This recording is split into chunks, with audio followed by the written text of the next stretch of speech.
Good afternoon, Howard Wiig, Code Green ThinkTech Hawaii. I have as my guest this afternoon the Honorable Doorae Shin, who is Sustainability Coordinator at UH, and she has more titles than I can even shake a stick at, but she is the mover, the shaker, the catalyzer of the environmental movement, not just at UH Manoa, but through the entire UH system. And she was born in this country, but her parents were immigrants from Korea. And time after time after time, I see this tremendous energy coming out of recent immigrants to America, either first generation or second generation. And certainly Doorae is a perfect example of that. Now we have several topics to talk about: divestiture of the UH investment funds, plastics, or non-existence of plastics, food in general being either good for the planet or very bad for the planet. And we'll start off with just one of those.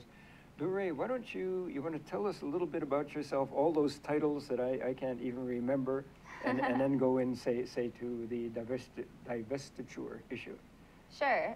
So officially, I'm the Student Sustainability Coordinator for the University of Hawaii system.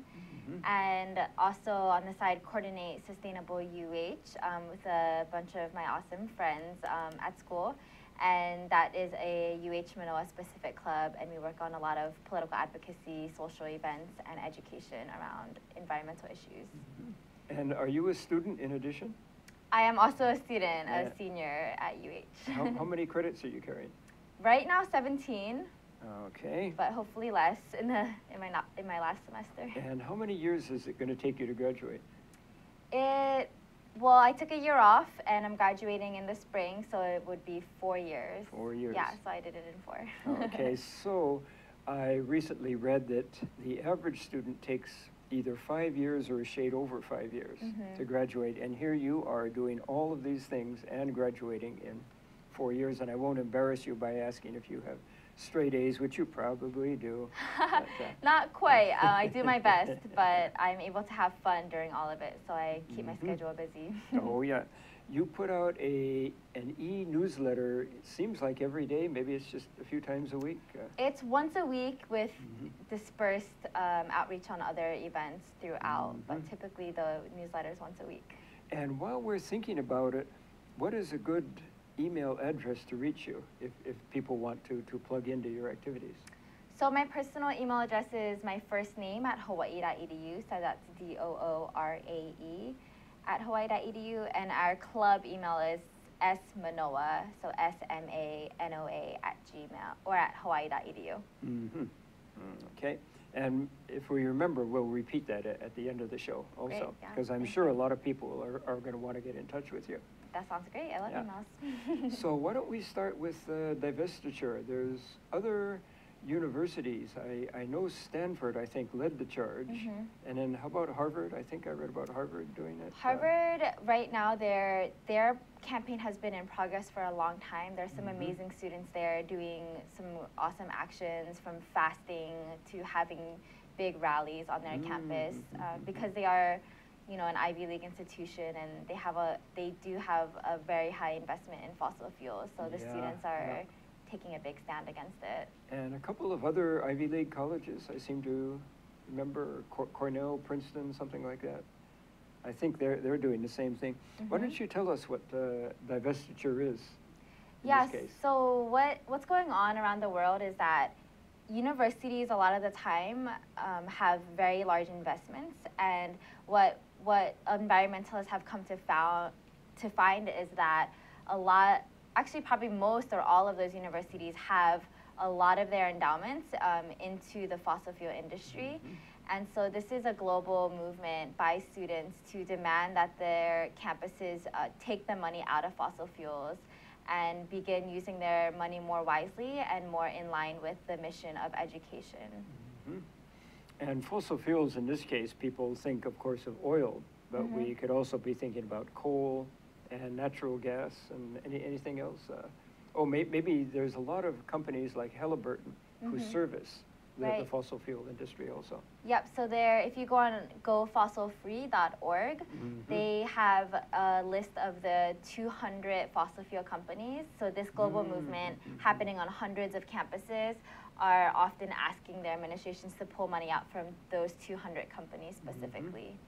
You know, this reminds me, looking back a couple of decades, of the boycott or the divestiture of companies that were invested in South Africa during the time of apartheid.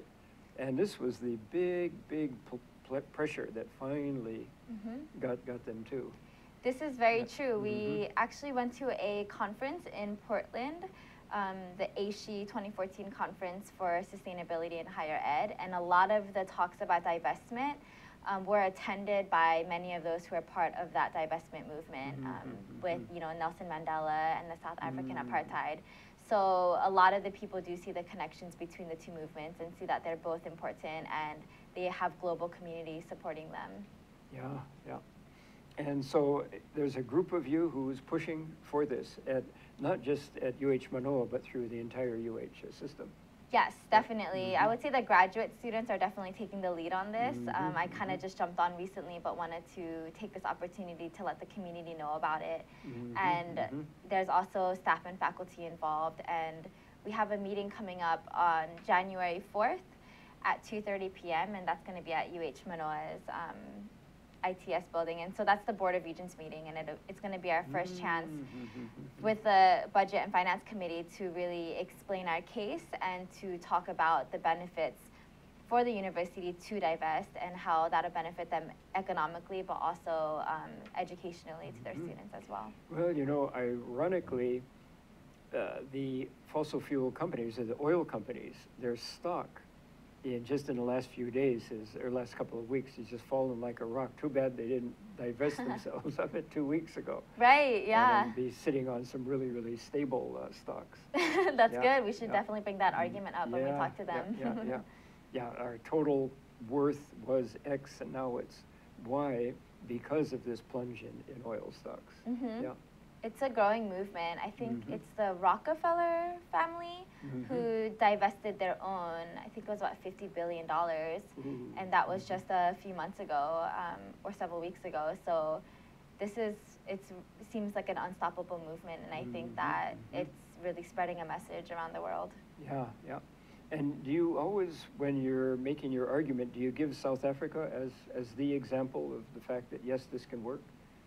Well, we haven't argued officially to anyone quite yet, so that's happening in January. But I don't think that's part of the typical argument, but I do think that it will be important for us to focus on as we move forward. Yeah, because I'm just thinking of an audience and skepticism. That won't make any difference. That won't change anything. And you say, what about South Africa? Yeah, definitely. And the real problem here is that if the university is spending or investing millions of dollars into the fossil fuel industries, and I'm going around to students asking them to sign this petition, and not a single student knows that information, I think there's a huge disconnect there. And so what this is really doing is spreading a message that we're holding our university accountable and we're making sure that their actions are aligning with their mission. Do you have any idea of what the total UH system investment is out there? It's got to be in the billions of dollars. I know. I think it's a couple $100 million. I'm not sure exactly. I wouldn't quote me on that. Because, you know, for one thing, it would be the faculty and staff retirement funds. That's, you know, there's thousands and thousands of faculty and staff there. So that's a big chunk of money right there. Yeah.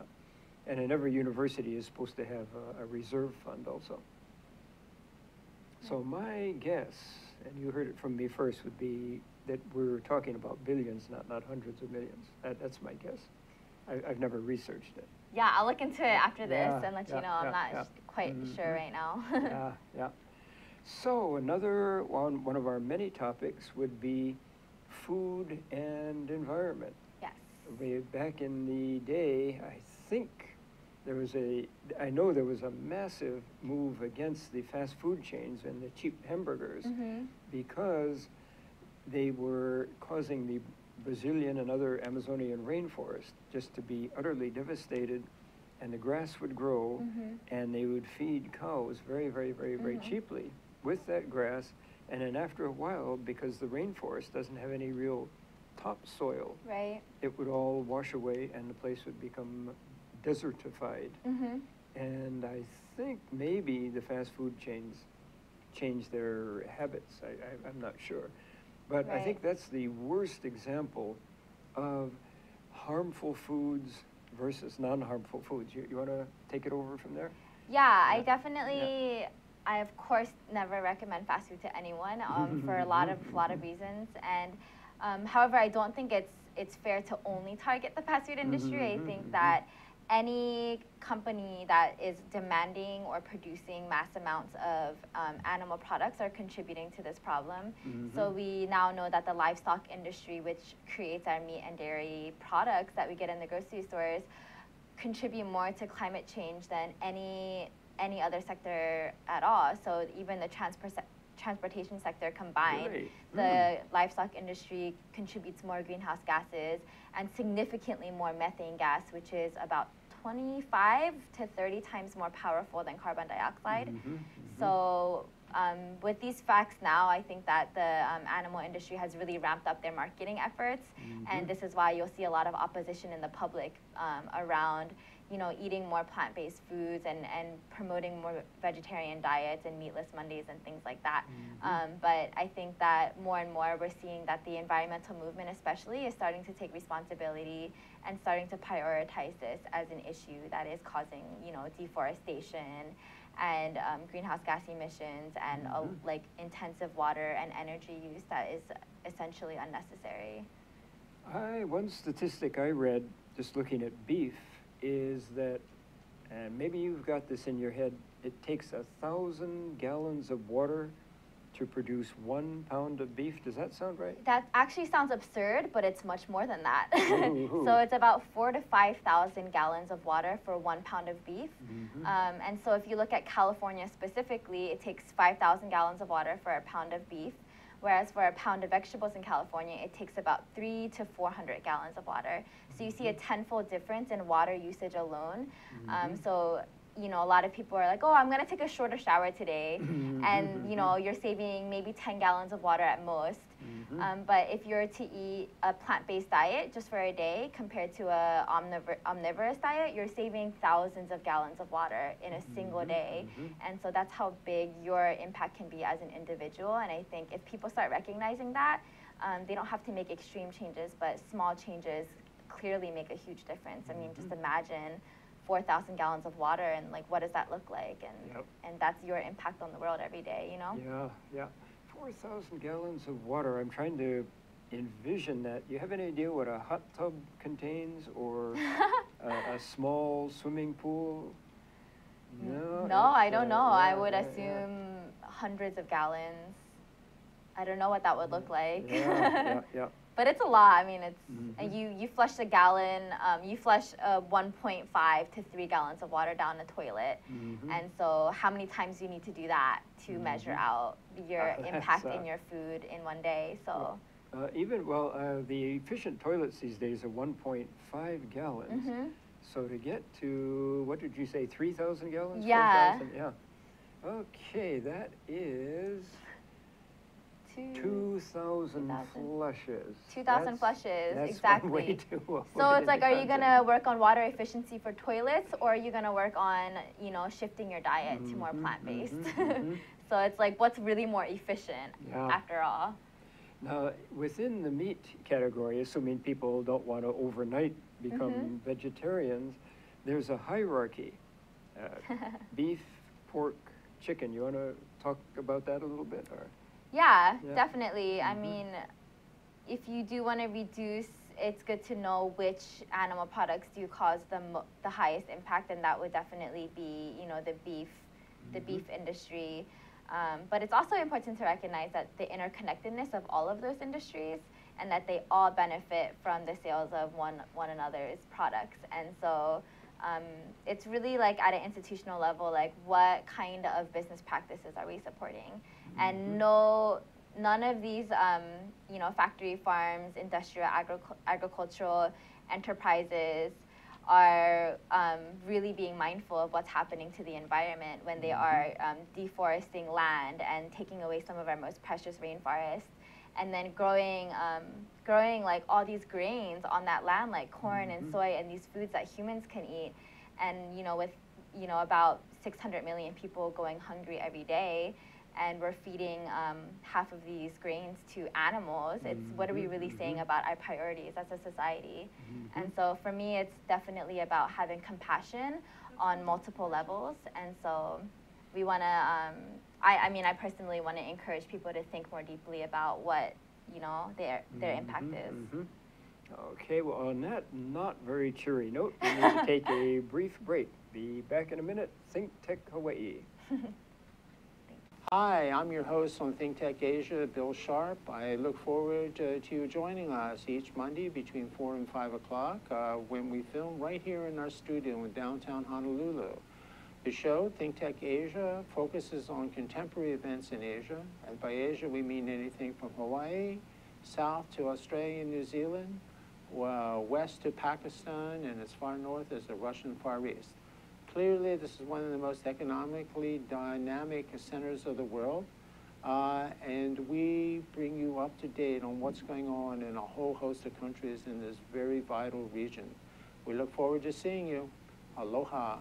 Good afternoon again. Howard Wiig, Code Green, ThinkTech Hawaii. My guest this afternoon is Doorae Shin, Sustainability Coordinator for not just UH Manoa, but for the entire UH system.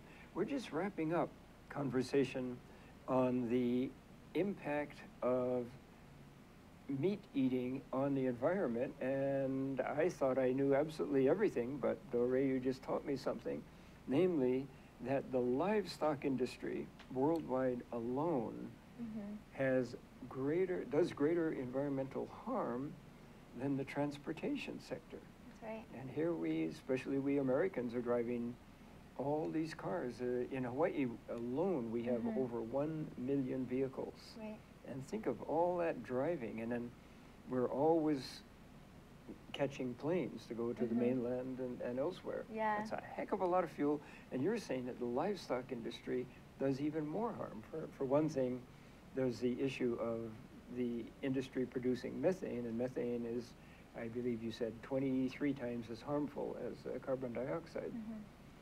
So any parting thoughts on changing your diet? And yeah, I think what's important is that, you know, people are like very much like, oh, I recycle and I'm an environmentalist because I have a garden, or, you know, it's amazing things, those are great things. And they say, like, I want to drive less, I want to bike more, and those are all things that are very tangible and they interact with every day.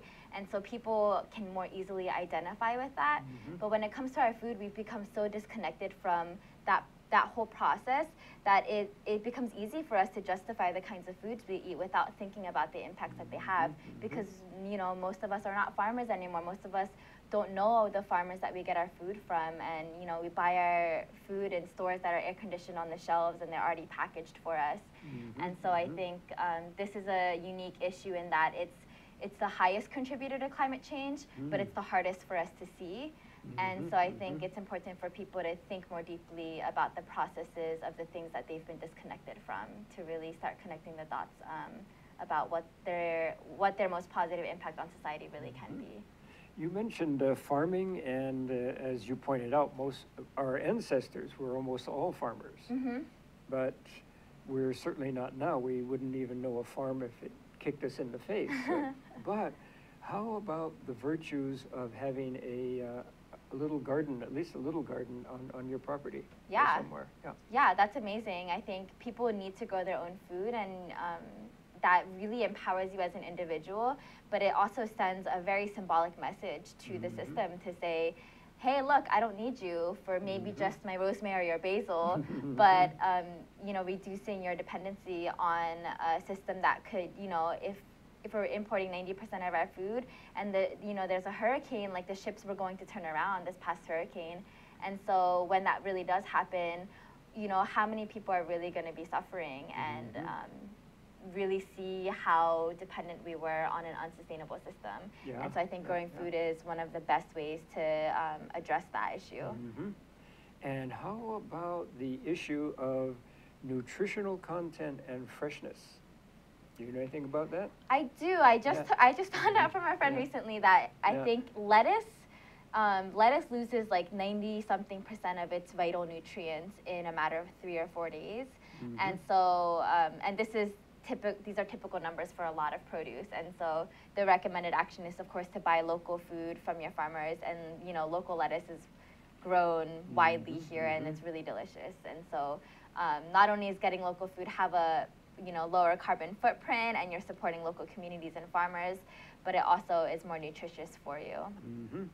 And in terms of your own backyard garden, or a case of a friend of mine, he has a front yard garden, and he grows basil and chard and Lord knows what else. And he's a very good farmer, and he gets so much of it that he brings bags of it to our office and distributes. Here, you want some, you want some, you want some. Yeah. And this is organically grown, super, super fresh. You just can't get any more nutritious than that. Yeah, that's a great deal to have, and that's what happens when you start farming and becoming more self-sufficient, is you have more abundance, and you're able to share that and build community that way. Yeah. And he enjoys the heck out of it, too. He has a nice dog, and the dog goes in with him and helps him in the garden. Yeah, it's a very peaceful activity for sure. Yeah. Okay, that is food. What else do we have to talk about? Sustainable. Why don't you give us some examples of what else you're doing on both the Manoa campus and system-wide? Yeah, well, right now we're doing something really cool. So it's finals week, and a lot of students are really scrambling and staying up late. Most of my friends aren't really getting any sleep. And so what we're doing, I've been here 4 years, and every single year they have a cram jam every semester for finals week. And at this cram jam, it's really awesome. They feed people really cheap or for free food and snacks. But in my learning more about, the environment and like sustainability of food, I've gotten a bit frustrated at the kinds of food that they're serving people, and they're very unhealthy, and they really don't fuel the brain. They're feeding them a lot of processed junk food and candy and chips and things like that. And so our club, Sustainable UH, is hosting our first ever sustainable cram jam. So we're partnering with the official event to sell smoothies made from local organic ingredients, and like organic granola bars, and like baked sweet potatoes, and just like whole food, wholesome, plant-based foods. And really just trying to give students better alternatives if they choose them, And we're partnering with a lot of local businesses like Cocoa Market, Down to Earth, Bodhi Cafe, Oahu Fresh, and Otsuji Farms. So we're really excited to share this kind of food with people, to not just talk about it, but then to really offer it to students as an alternative, especially for finals week. We're saying, this food will raise your GPA, and that's not verified, but I think it is better for you than eating candy. Well, there have been countless studies about, number one, the detrimental effects of sugar and other processed foods versus the high nutritive content of fresh and especially local foods. Absolutely. Have you done any look into that, the correlation between performance and fresh foods? Yeah, I mean, I know at least for athletes, there's been a load of studies done that show that athletes with whole foods, plant-based diets typically have, they improve quicker, and that they perform at a lot higher of levels than they would have if their diet was different. And also, if you look at, like, there's a TED Talk called How to Live to Be 100 Years Old, something similar to that. And in that TED Talk, they talk about how all of the societies who live to 100 or older typically have either a 100% plant-based diet or one that's extremely close. And you look at those societies that have lived that long, and these are very poor societies. They're way, way in the remote Himalaya mountains and things like that. They don't have cars, they don't have stoplights, they don't have supermarkets.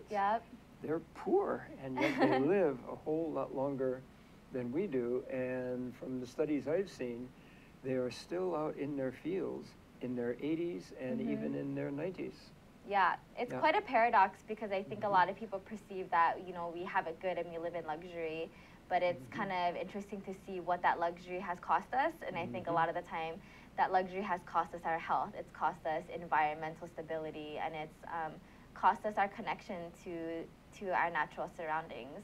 And so I think what those like villages and those people who do live with the land without this attachment to money have a much simpler life, and their bodies are much happier, and they're actually studies have shown that they're much happier just in general because of the simplicity of all of it. Yeah. And I'm just thinking as you're talking about China, where under Mao's communist regime, people were just poor as dirt, but it was mainly a plant-based diet with just a little bit of fish or just a little bit of chicken in there. And now that they've become prosperous, quote unquote, and westernized, under communist China, virtually nobody was fat. Now, obesity is becoming in China almost as bad a problem as it is, say, in this country. Oh, absolutely. I mean, the China study, the book, and Forks Over Knives, the documentary based on that, has turned several people I personally know vegetarian or vegan because of just the surmounting evidence. You know, some people might not want to act because of animal rights or environmental justice, but some people will act based on their own health. And when you look at the sheer facts about how all of our major illnesses and our top killers in America and around the world are caused by eating meat and dairy products, I think people are much more inclined to change their diet because then it's actually benefiting them. And so whatever it takes, I think, is great, you know, whether it's for your health, for the environment, for the animals, or just to align yourself with your values. I think they're all great reasons to move in that direction. Yeah, it all coalesces. Yeah, exactly. Yeah.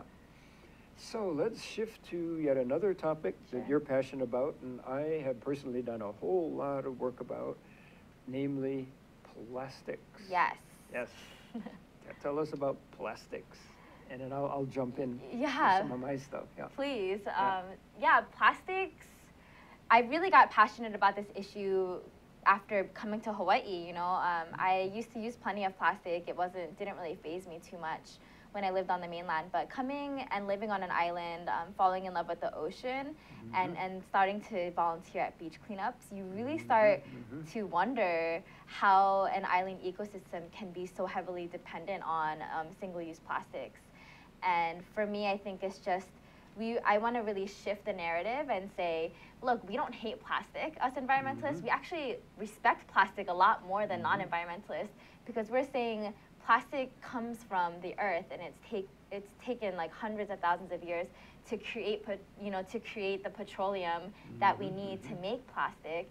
And so we shouldn't be using a utensil and throwing it out right away. We shouldn't be using a plastic cup and throwing it out right away. We should be using these things for as long as possible because they're very durable, and it's a very amazing product that we've abused. And we're in a crisis right now, and so we need to find ways to be more mindful about the way we use plastic. Well, let me turn to a topic I know a thing or two about, namely marine debris. And when I first got into that field, the main source of marine debris was from fishing boats, where during storms they have all these huge nets. And say a storm in the North Pacific, and there's plenty of them up there, a lot of net would go overboard, and it would form in what's called the North Pacific Gyre, which is about midway between here and, say, Seattle. And then winter storms would come along and blow all of this down to Hawaii's Northwest Islands. That's right. One of the most pristine environments in the entire earth. And I have talked to divers who have gone and harvested that net. What happens is it tangles up in mounds and mounds and mounds, gets snagged on the reef, and especially during stormy periods, it goes back and forth on the reefs. And scientists have told me it looks like a bulldozer has gone over those reefs. And of course, reefs are the seminal product from which all marine life eventually comes. So what they have been doing is cutting away at danger to themselves, all these plastic mounds, putting them in little boats, putting them in big boats, say a Coast Guard cutter. And something that we worked on was getting those boats full of net into Pearl Harbor, and then a Schnitzer steel truck would come and take all that net and take it to their steel cutting operation. They recycle, and getting it into bite-sized chunks. By bite-sized chunks, I mean about as big as this table, and then taking it to H-power and making it, converting it to fuel. Right. But so that was the old days. Since then, fishermen have become much, much more conscientious. And now we're finding the main source of plastics in the ocean are these small bits, namely plastic caps and plastic jugs and plastic water containers. And birds can't distinguish between a plastic or any other edible item, and they die by the thousands with their guts full of plastic debris. Yeah, it's a very symbolic consequence of what we've done to our environment, you know. And so when we see other animals that have literally ingested, you know, dozens of pieces of plastic and have died because of it, and you know, we can see their insides and see that that was really the cause of it. I think it's really created an awareness, and it's really opened a lot of people's eyes to how their everyday actions are actually affecting the world. I think a lot of people feel comfortable saying, I'm just one person, I don't have an impact. But look at our oceans, you know, it's like, we are each contributing to this crisis. You know, every time you use something single use and you throw it in the trash can, like, where do you think it goes? You know, and like cigarette butts are the number one found thing on beach cleanups, and styrofoam is the number 2 found thing. And those are things that how many people use every day, flick it out their window, and you know, so much of it ends up in our oceans, and if it's ending up in other animals' bodies, I think that's symbolic of what is really happening to ourselves. You know, we really need to kind of step up and take responsibility for the reality of what's happening. Well, let me take that a step further and point out that if plastic floats, it floats either on the surface of the ocean or just a couple of inches below. Right. So it's subject to UV rays, ultraviolet rays, and what damages our skin, or at least my skin, is the fact that UV rays can actually cut into soft surfaces, like our skin. They can also cut into the plastic, and they break it down into bits, and then smaller bits, and then micro bits. Exactly. And one of the most common species in the Pacific are what are called silps. Silps are little jellyfish about this big, and they're there by the gazillions, and they're eaten by little fish, who are eaten by medium-sized fish, who are eaten by bigger fish. Yes. And what happens is the fishing boats from Pier 38, our pier, go out there, catch those big fish, and what has happened to those little micro beads, or even small enough where we can't even see them, they stay up in the food chain. Yep, and they're in the muscle, or the meat of the fish. We bring it home, slice it up, eat it, and where do those microbeads go? Exactly. Into our systems. Yeah, and this is all about the interconnectedness of everything, right? And so another reason why we should think about the consequences of our actions is because they actually start to affect us. So when we see it in a bird, we know inherently inside us that that is actually happening to a lot of the animals, and that all of those animals are part of the food chain. And if we're at the top of the food chain, well, the reality is, like, we are turning into plastic, you know. If we're gonna flood the world with it and we're eating the world, like, that becomes us. And so it's kind of a joke, but yeah, I think it is true. People are definitely eating mesoplastics, plastics, microplastics, and and that's coming directly from the food chain because we're causing it to be Yep. in other animals' environments. We need to take a break now, but when we come back, I will tell you another joke about a good friend of mine, Captain Charles Moore, Yeah. who was the pioneer in discovering the North Pacific garbage patch. Let's take a break. Think Tech Hawaii. Back in a moment. Aloha, I'm Hunter Hevelin, host of Sustainable Hawaii here at ThinkTech Hawaii. You can tune in every week on Thursday at 2 p.m. to see interviews with sustainability professionals from around the state and even further abroad, learning about activities with water management, food security, waste management, and a whole host of other fascinating opportunities to get engaged with making a greener island. So if you're interested in making the transition from consuming individuals to communities of producers, check us out every Thursday. Aloha. Good afternoon again. The final segment of Code Green Think Tech Hawaii. My guest is Doorae Shin, Sustainability Coordinator for the entire UH system. We broke off talking about microscopic plastic debris that breaks down in the ocean, goes up the food chain, and ends up on our tables as we're eating fish. A friend of mine who actually discovered the Northwest garbage patch, there's thousands and thousands of miles of all this plastic debris between here and Seattle. He testified before Congress a few years ago and said, "Gentlemen, you are not the men your fathers were." What in the world is that all about? It turns out that these microscopic debris lodge not just in our muscles, but in our hormonal system. And we are finding that girls are developing, going into adolescence, younger because of a disrupted hormonal system, and boys are actually being retarded in their masculinity. Yeah. So this has long, long-term effects. Yeah, I'm glad you mentioned that. Actually, I think that human health is not an issue that's brought up when we talk about plastic. It's always about the environment. Let's save the environment because of plastic. But it's like, well, in saving the environment, we will also save ourselves because of all of the illnesses that we've seen come from exposure to the chemicals in producing plastic. So, like, you know, styrofoam main component styrene has been listed as a suspected human carcinogen and a guaranteed animal carcinogen.